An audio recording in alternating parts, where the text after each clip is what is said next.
2024년 가을 경기도 화성시 밤 11시 30분 검은 옷을 입은 한 남자가 70대 노부부의 집 담장을 넘습니다.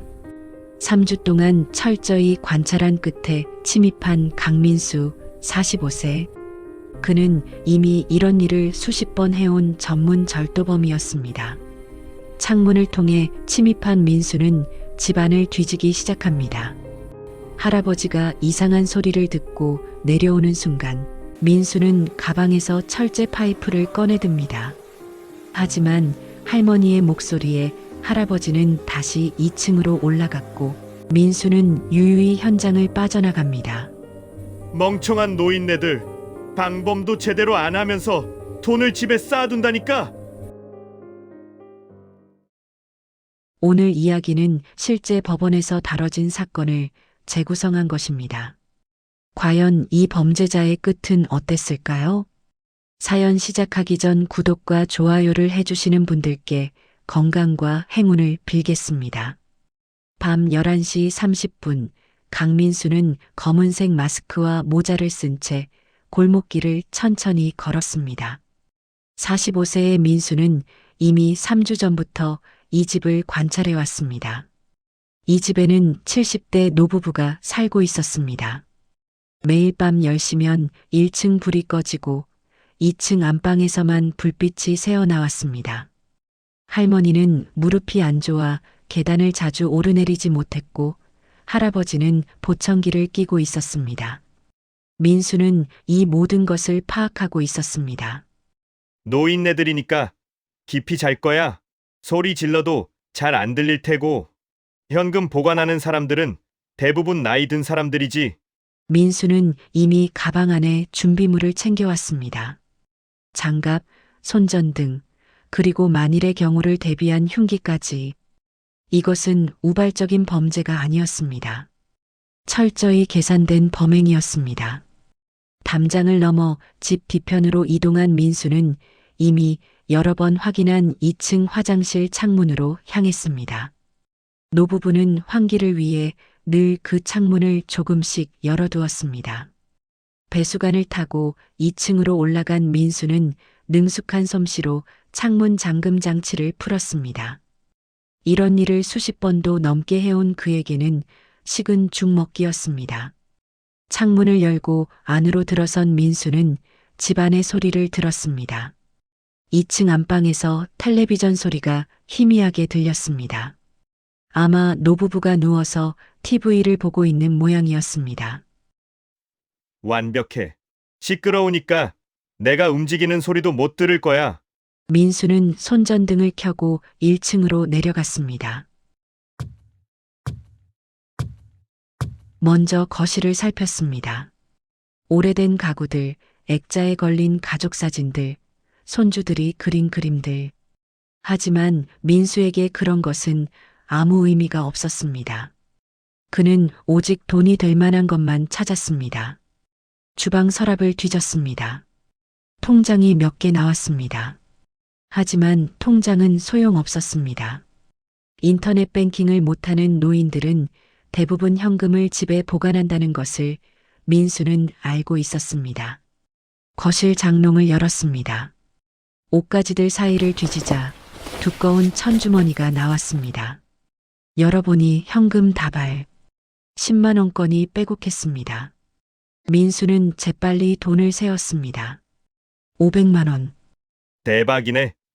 이 정도면 한 달은 편하게 놀 수 있겠어. 하지만 민수는 여기서 멈추지 않았습니다. 더 뒤졌습니다. 서재로 들어가 책장을 뒤지고 침대 밑을 확인했습니다. 그때 작은 금고를 발견했습니다. 하지만 비밀번호가 걸려 있었습니다. 민수는 주변을 둘러봤습니다. 책상 위 수첩을 발견하고 넘겨봤습니다. 그곳에 4자리 숫자가 메모되어 있었습니다. 금고 1952. 민수는 비웃음을 지었습니다. 노인네들은 다 똑같아. 비밀번호를 적어두지 않으면 까먹으니까. 한심하네.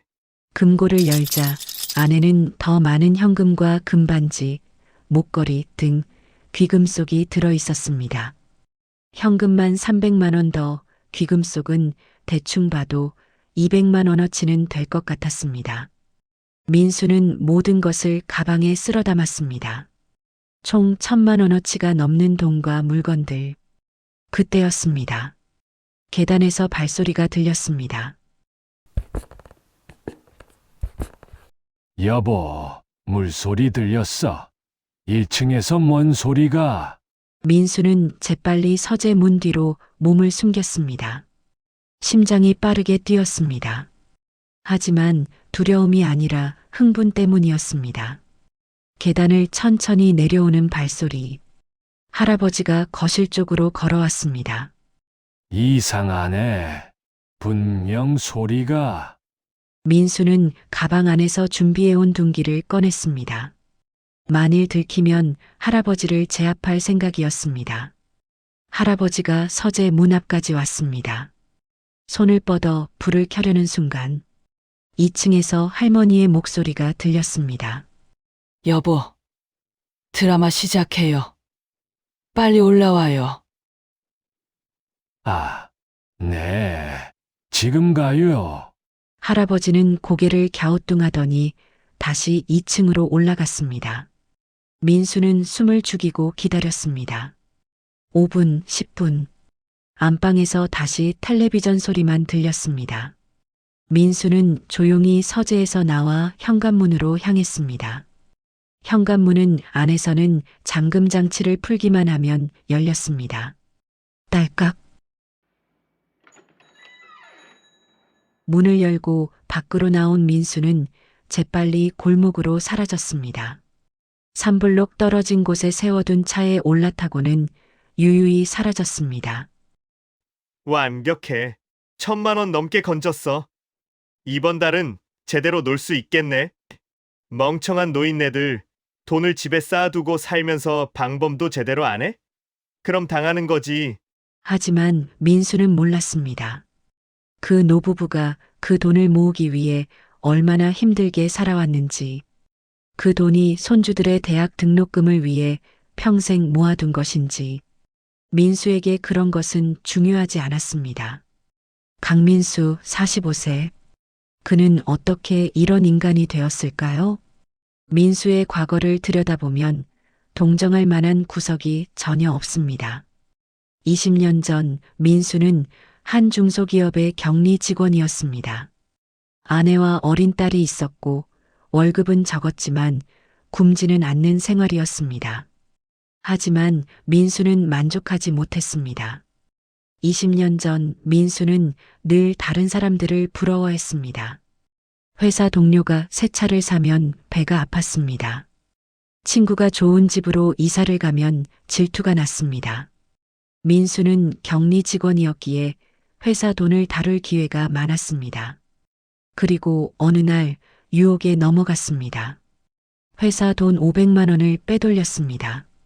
장부를 조작하고 가짜 영수증을 만들어서 그 돈으로 민수는 주식을 샀습니다. 대박을 꿈꿨습니다. 하지만 현실은 달랐습니다. 3개월 만에 그 돈은 반으로 줄어들었습니다. 민수는 패닉에 빠졌습니다. 회사 감사가 다가오고 있었습니다.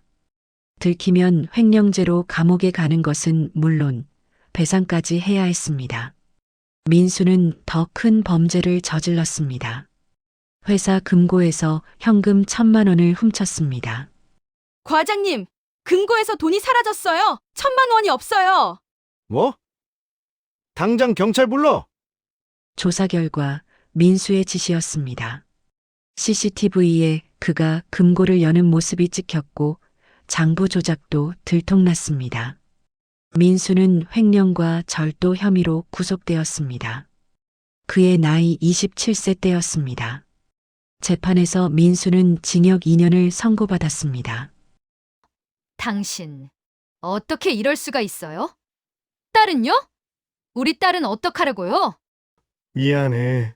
내가 실수했어. 나오면 다 갚을게. 실수, 이게 실수예요? 당신 계획적으로 한 거잖아요. 아내는 민수가 교도소에 있는 동안 이혼을 요구했습니다. 민수는 어쩔 수 없이 서류에 도장을 찍었습니다. 딸의 양육권은 아내가 가져갔습니다. 민수는 교도소에서 2년을 보냈습니다. 하지만 반성하지 않았습니다. 오히려 다른 수감자들에게서 범죄 기술을 배웠습니다. 야, 횡령은 증거가 너무 많이 남아.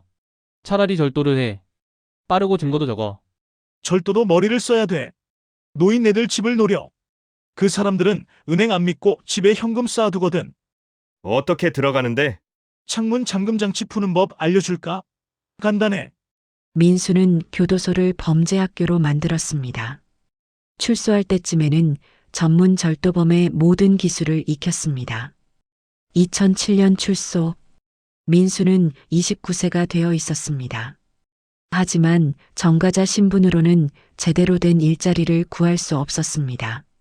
아니, 사실 민수는 구하려고도 하지 않았습니다. 일해봤자 한 달에 200만 원. 그걸로 뭘 해?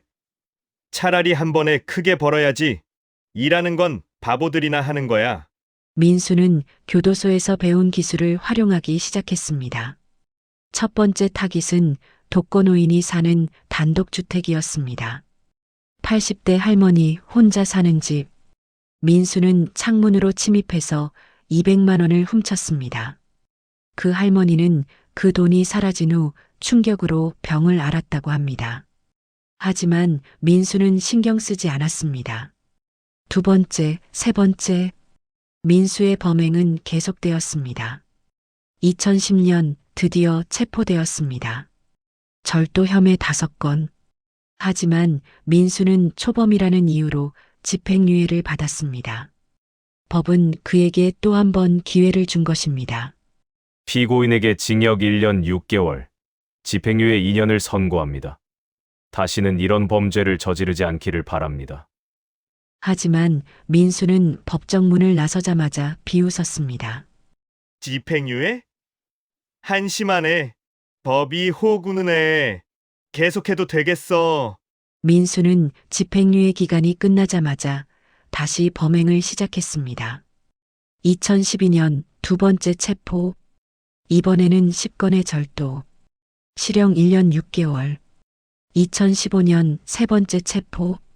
15건의 절도. 실형 2년. 2018년 네 번째 체포. 20건의 절도. 실형 2년 6개월. 교도소와 세상을 오가며 민수는 점점 더 교활해졌습니다.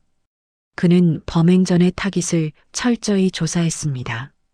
며칠씩 집 앞을 지나다니며 생활 패턴을 파악했습니다.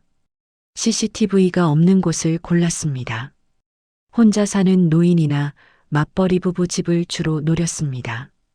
또한 민수는 훔친 돈으로 사치를 부렸습니다.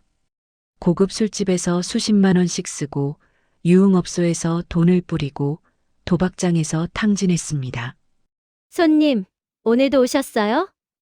어머, 오늘은 50만 원이나 쓰시네요. 대단하세요. 이 정도야 뭐. 다음에는 더 쓸게.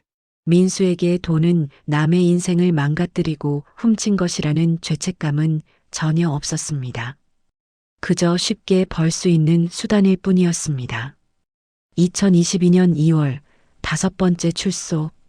이제 민수는 44세였습니다.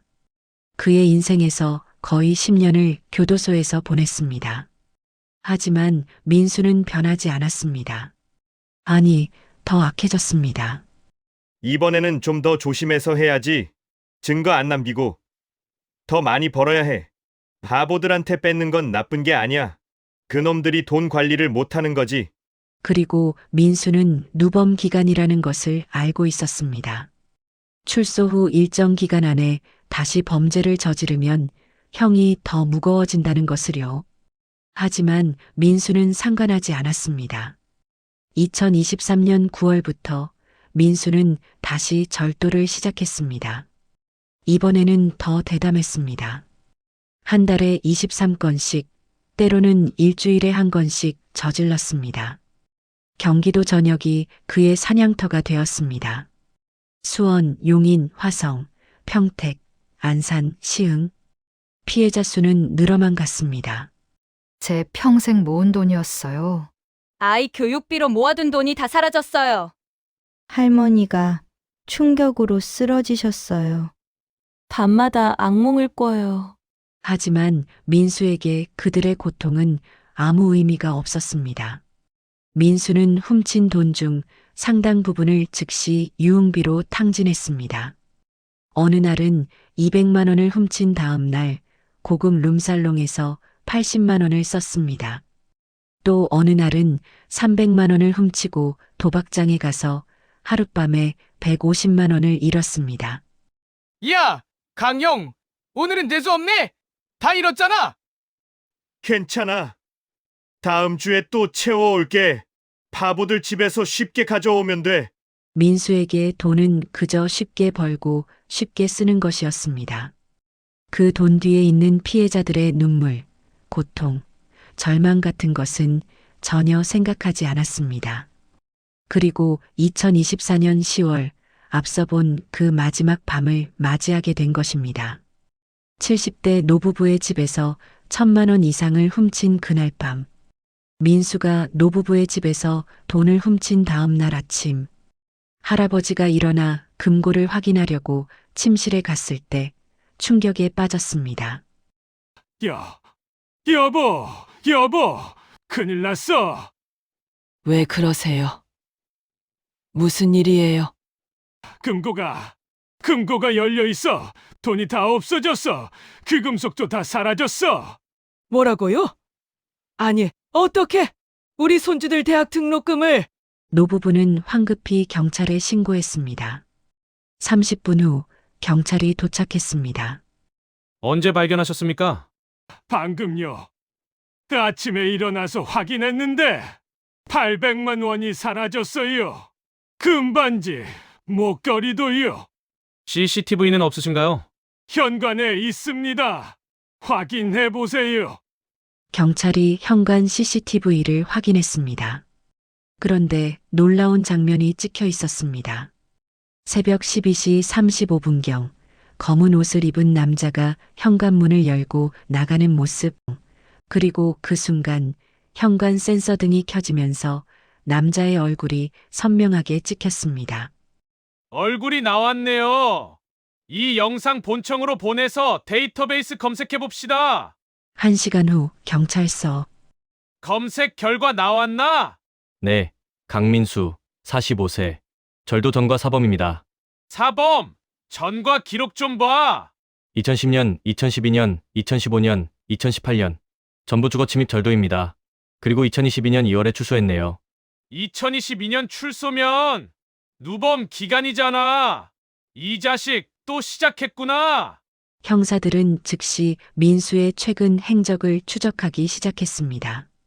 휴대전화 위치 추적, 차량 번호판 조회, 유흥업소 출입 기록, 그리고 놀라운 사실이 드러났습니다. 형사님, 이거 보세요.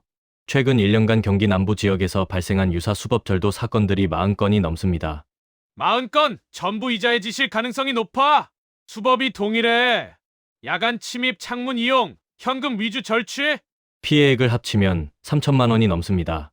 이 자식을 당장 잡아야 해. 소환장 발부하고 만약 도주하면 즉시 체포영장 청구한다. 그날 오후 민수는 훔친 돈 일부로 대부업체에 이자를 갚고 있었습니다. 강민수 씨, 오늘은 100만 원 가져오셨네요. 그런데 원금은 언제 갚으실 건가요? 다음 달에 갚을게요. 일 구하면. 그 말 몇 번째 듣는지 아십니까? 알았어요. 갚을게요. 갚을게. 대부업체를 나온 민수는 곧바로 유흥업소로 향했습니다. 주머니에는 아직 700만 원이 남아 있었습니다. 오늘은 크게 한번 놀아볼까? 하지만 그때 휴대전화가 울렸습니다. 모르는 번호. 여보세요? 강민수 씨 맞습니까? 네. 누구세요? 경찰서 강력반입니다. 내일 오전 10시까지 경찰서로 출두하시기 바랍니다. 절도 사건 관련 조사가 있습니다. 무슨 소리예요? 저는 아무것도. 강 씨, CCTV에 얼굴이 선명하게 나왔습니다. 순순히 나오시는 게 좋을 겁니다. 안 나오시면 체포영장 신청합니다. 전화가 끊어졌습니다. 민수는 얼어붙었습니다. 젠장. CCTV에 찍혔어? 어디서? 분명 확인했는데. 민수는 곧바로 유흥업소 약속을 취소하고 자신의 월세방으로 돌아갔습니다.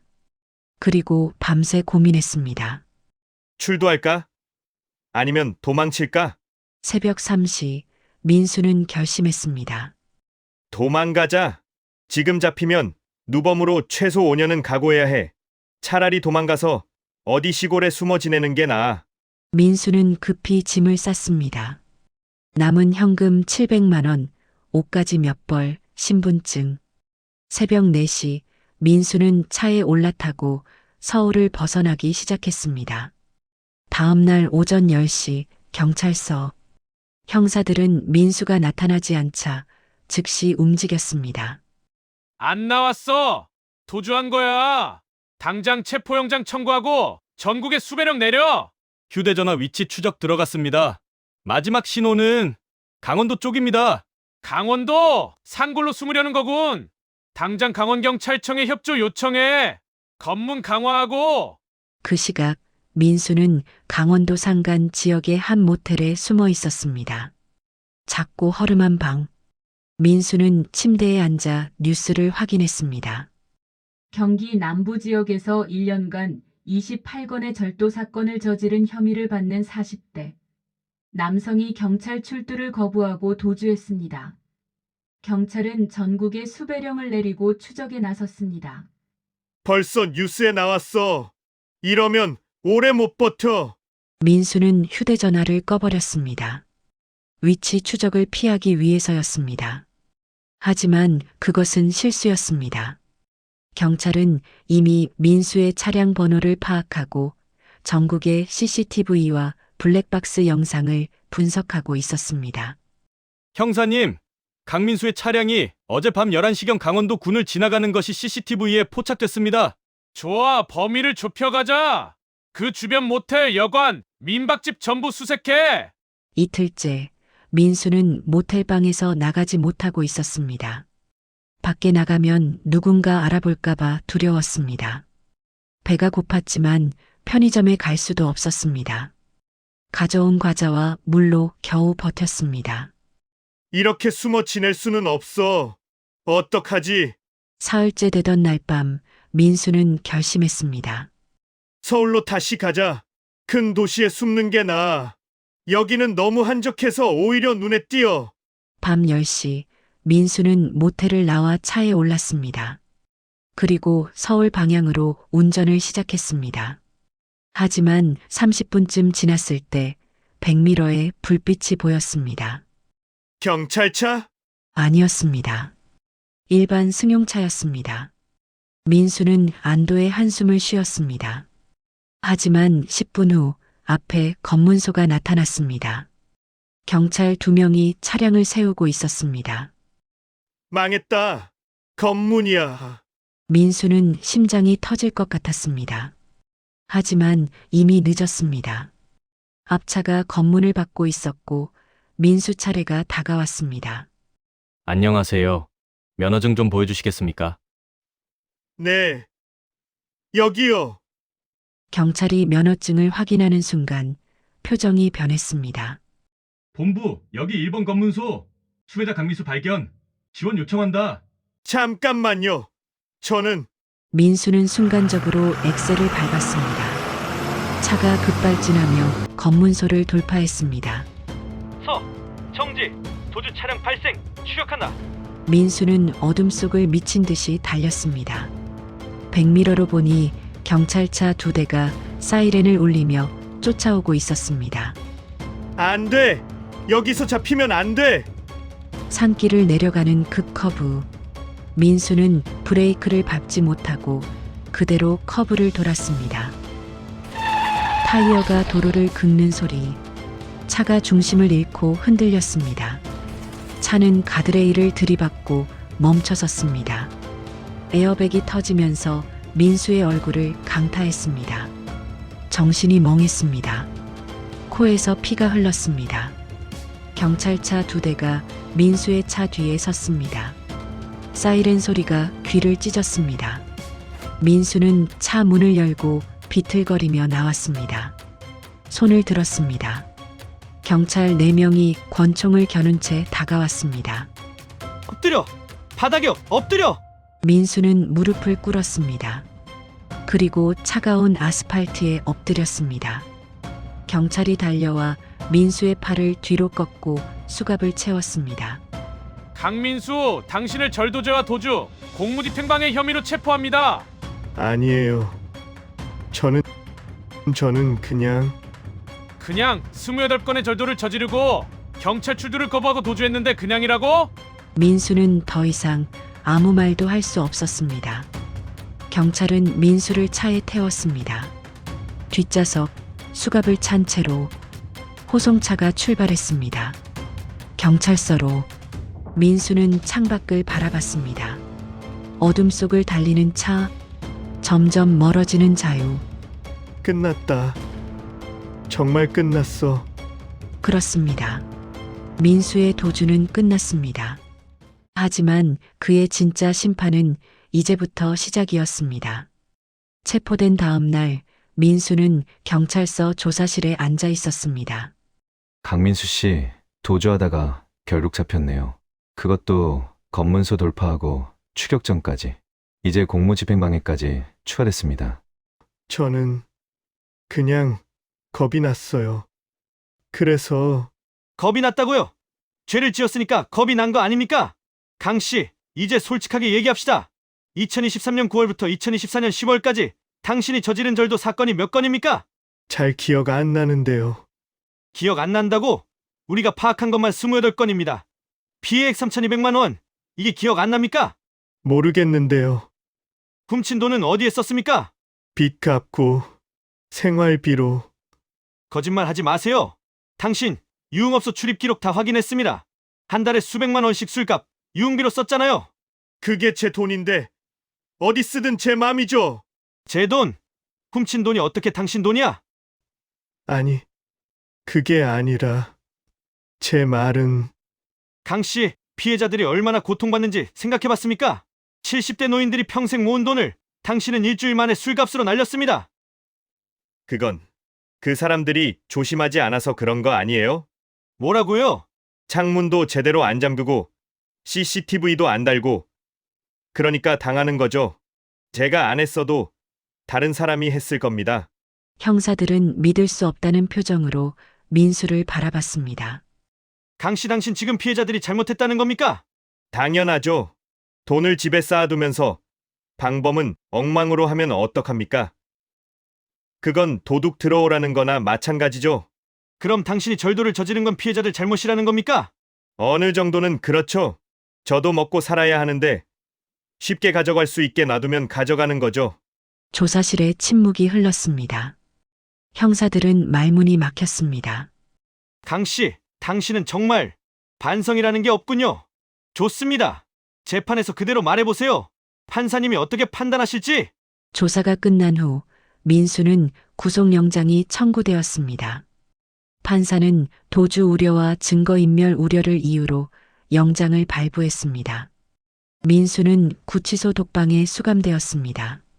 한 달 후 첫 공판이 열렸습니다. 법정은 엄숙했습니다. 방청석에는 피해자 15명이 앉아 있었습니다. 모두 민수 때문에 인생이 망가진 사람들이었습니다.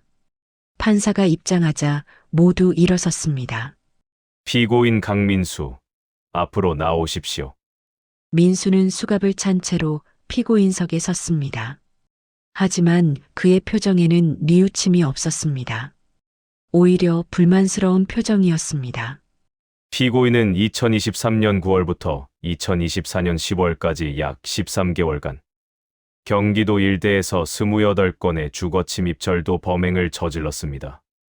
피해액은 총 3,200만 원입니다. 이 사실이 맞습니까? 네. 피고인은 과거에도 4차례 동일한 범죄로 처벌받았습니다. 그리고 경찰 출두를 거부하고 도주했으며 검문소를 돌파하다가 체포되었습니다. 이것도 맞습니까? 네. 그런데 재판장님, 말씀하세요. 저는 억울합니다. 방청석에서 웅성거림이 일었습니다. 피해자들이 믿을 수 없다는 표정으로 민수를 바라봤습니다. 억울하다고요? 무엇이 억울합니까? 저는 생활이 어려워서 어쩔 수 없었습니다. 일자리도 없고 빚도 많고 그래서 한 겁니다. 그리고 솔직히 말하면 피해자들에게도 책임이 있습니다. 뭐라고? 저 사람이 지금 무슨 소리를... 정숙, 피고인, 계속 말해보세요. 피해자들이 창문을 제대로 잠그지 않았고 CCTV도 없었고 돈을 집에 그렇게 많이 쌓아두면서 방범은 엉망이었습니다. 그건 도둑 들어오라는 거나 마찬가지 아닙니까? 말도 안 돼. 저런 파렴치한... 정숙, 방청객 여러분, 한 번 더 소란을 피우시면 퇴정 조치하겠습니다. 법정이 다시 조용해졌습니다. 하지만 분위기는 얼어붙었습니다. 피고인, 당신은 지금 자신의 범죄를 피해자들 탓으로 돌리고 있습니까? 그게 아니라 제 말은 피해자들도 조금은 조심했어야 한다는. 피고인, 당신의 논리라면 집에 잠금 장치가 약한 사람은 절도를 당해도 된다는 말입니까? 아니, 그런 뜻은 아니고. 피고인, 범죄의 책임은 전적으로 범죄자에게 있습니다. 피해자에게 있지 않습니다. 이것을 명심하십시오. 네. 검사가 일어섰습니다. 재판장님, 지금 피고인의 태도를 보셨습니까? 피고인은 전혀 반성하지 않고 있습니다. 오히려 자신의 범죄를 피해자들 탓으로 돌리고 있습니다. 피고인은 과거 4번의 처벌에도 불구하고 전혀 개선되지 않았습니다. 출소 후 불과 1년 반 만에 다시 28건의 절도를 저질렀습니다. 더욱이 피고인은 경찰 출두를 거부하고 도주했으며 검문소를 돌파하는 등 공무집행을 방해했습니다. 피고인은 훔친 돈을 유흥비로 탕진했습니다. 경제적 곤란이 범행의 이유였다는 주장은 완전한 거짓입니다. 무엇보다 피고인은 피해자들의 고통에 대해 전혀 공감하지 못하고 있습니다. 오히려 피해자들을 비난하고 있습니다. 이는 반사회적 인격을 보여주는 것입니다. 방청석에서 박수 소리가 터져 나왔습니다. 판사가 망치를 두드려 제지했습니다. 국선 변호인이 일어섰습니다. 재판장님, 피고인은 경제적으로 어려운 환경에서 자라. 변호인, 피고인의 태도에 대해서는 어떻게 생각하십니까? 피고인이 법정에서 부적절한 발언을 한 것은 인정합니다. 하지만 피고인도 나름의 어려움이 이해 있습니다. 경제적 어려움이 범죄를 정당화할 수 없습니다. 이해, 인정. 변호인, 다른 변론이 있습니까? 없습니다. 피해자 진술이 시작되었습니다. 재판장님, 저는 지금 저 사람의 말을 듣고 충격받았습니다. 저희가 잘못했다고요. 창문을 제대로 안 잠갔다고요. 저희는 70년 넘게 그 동네에서 살았습니다. 한 번도 도둑을 당한 적이 없었습니다. 저 사람은 저희 집에 침입해서 평생 모은 돈을 다 가져갔습니다. 그리고 지금 저희를 비난하고 있습니다. 어떻게 사람이 저럴 수가 있습니까? 재판장님, 저는 정말 이해할 수 없습니다. 저 사람은 우리가 조심하지 않아서 도둑 맞았다고 말합니다. 그럼 문을 잠그고 CCTV를 달고 경비원을 고용하지 않으면 도둑 맞아도 된다는 겁니까? 저 사람은 범죄자입니다. 그런데 피해자인 우리를 비난하고 있습니다. 이게 말이 됩니까? 저는 이제 집에서 잠을 잘 수가 없어요. 밤만 되면 무서워요. 혹시 또 도둑이 올까봐. 그런데 저 사람은 우리 잘못이라고 합니다. 우리가 뭘 잘못했습니까? 우리는 그저 평범하게 살았을 뿐인데. 민수는 그 말들을 들으며 고개를 돌렸습니다. 피해자들을 바라보지 않았습니다. 피고인, 피해자들의 진술을 들었습니까? 네. 아직도 당신이 잘못하지 않았다고 생각합니까? 제가 훔친 건 잘못입니다. 하지만 피해자들도 좀 더 조심했어야 한다고 생각합니다. 그게 제 솔직한 생각입니다. 방청석이 다시 술렁였습니다. 피해자들은 분노와 절망에 빠졌습니다. 판사는 민수를 차갑게 바라봤습니다. 피고인, 당신은 전혀 반성하지 않고 있습니다. 이는 매우 심각한 문제입니다. 선고일은 2주 후입니다. 그때까지 당신의 태도에 대해 깊이 생각해 보기 바랍니다. 2주 후 선고일 아침, 민수는 구치소에서 호송되어 법정에 섰습니다. 이번에는 방청석이 가득 찼습니다. 피해자들, 언론 기자들, 그리고 이 사건에 관심을 가진 일반인들까지 모두가 민수에게 어떤 형이 선고될지 주목하고 있었습니다. 판사가 입장했습니다. 피고인 강민수에 대한 선고를 시작하겠습니다. 법정이 숨소리조차 들리지 않을 정도로 조용해졌습니다. 피고인은 2023년 9월부터 2024년 10월까지 약 13개월간 경기도 수원, 용인, 화성, 평택, 안산, 시흥 등지에서 28건의 주거 침입절도 범행을 저질렀습니다. 피고인의 범행은 철저히 계획되고 조직적이었습니다. 피고인은 범행 전에 며칠씩 타깃을 관찰했습니다. 주로 노인이나 맞벌이 부부의 집을 선택했습니다. 방범이 약한 집을 골랐습니다. 피고인은 야간에 창문을 통해 침입했습니다. 현금과 귀금속을 절취했습니다. 피해액은 총 3,200만 원에 달합니다. 피고인은 과거에도 동일한 범죄로 4차례 처벌받았습니다. 2010년, 2012년, 2015년, 2018년, 그리고 2022년 2월 출소 후 불과 1년 6개월 만에 다시 범행을 시작했습니다. 더욱이 피고인은 경찰 출두를 거부하고 도주했습니다. 검문소를 돌파하며 공무집행을 방해했습니다. 민수는 고개를 숙였습니다. 하지만 여전히 반성하는 표정은 아니었습니다. 재판부는 다음과 같은 사정을 피고인에게 불리하게 고려했습니다. 첫째, 피고인은 동일한 범행으로 이미 4차례 처벌받았음에도 전혀 개선되지 않았습니다. 여러 차례의 처벌에도 불구하고 개전의 정이 전혀 없습니다. 둘째, 범행의 기간과 횟수가 매우 많습니다. 13개월간 28건. 이는 상습적이고 계획적인 범죄입니다. 셋째, 피고인은 경제적 곤란을 범행의 이유로 주장했으나 실제로는 훔친 돈의 대부분을 유흥비로 탕진했습니다. 이는 피고인의 주장이 거짓임을 보여줍니다. 넷째, 피고인은 피해자들에게 어떠한 피해 배상도 하지 않았습니다. 앞으로도 피해 회복이 이루어질 가능성은 없어 보입니다. 다섯째, 피고인은 경찰 출두를 거부하고 도주했으며 검문소를 돌파하는 등 공무집행을 방해했습니다. 이는 법을 완전히 무시하는 태도입니다. 여섯째, 그리고 가장 중요한 것은 피고인은 전혀 반성하지 않고 있다는 점입니다. 피고인은 법정에서 자신의 범죄를 피해자들 탓으로 돌렸습니다. 창문을 제대로 잠그지 않아서, CCTV가 없어서, 방범이 약해서 자신이 절도를 저질렀다고 주장했습니다. 이는 반사회적 인격을 보여주는 것입니다. 피고인은 자신의 행위에 대한 책임을 전혀 느끼지 못하고 있습니다. 피고인의 이러한 태도는 향후에도 동일한 범죄를 반복할 가능성이 매우 높다는 것을 보여줍니다. 잠시 침묵이 흘렀습니다. 판사는 민수를 차갑게 바라봤습니다.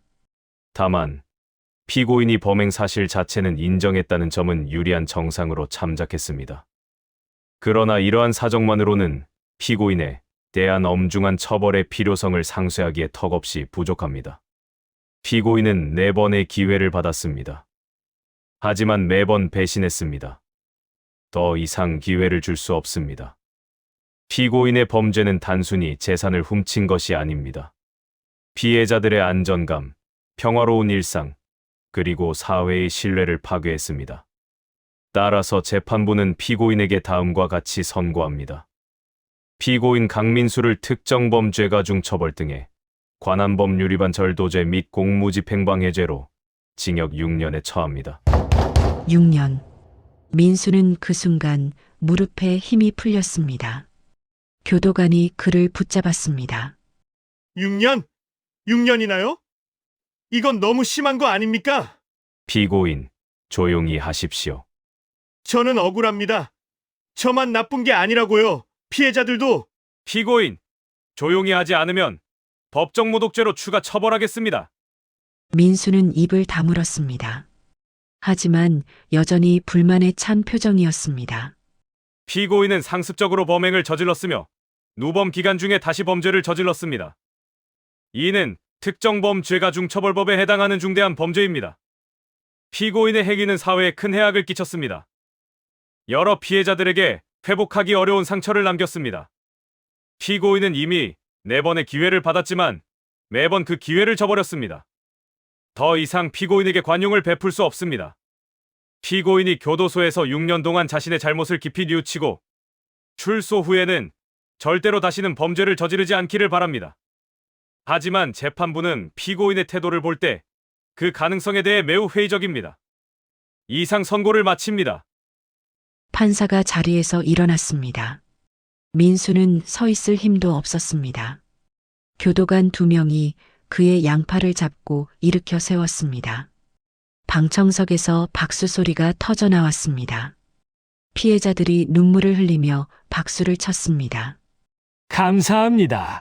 재판장님, 정의가 실현됐습니다.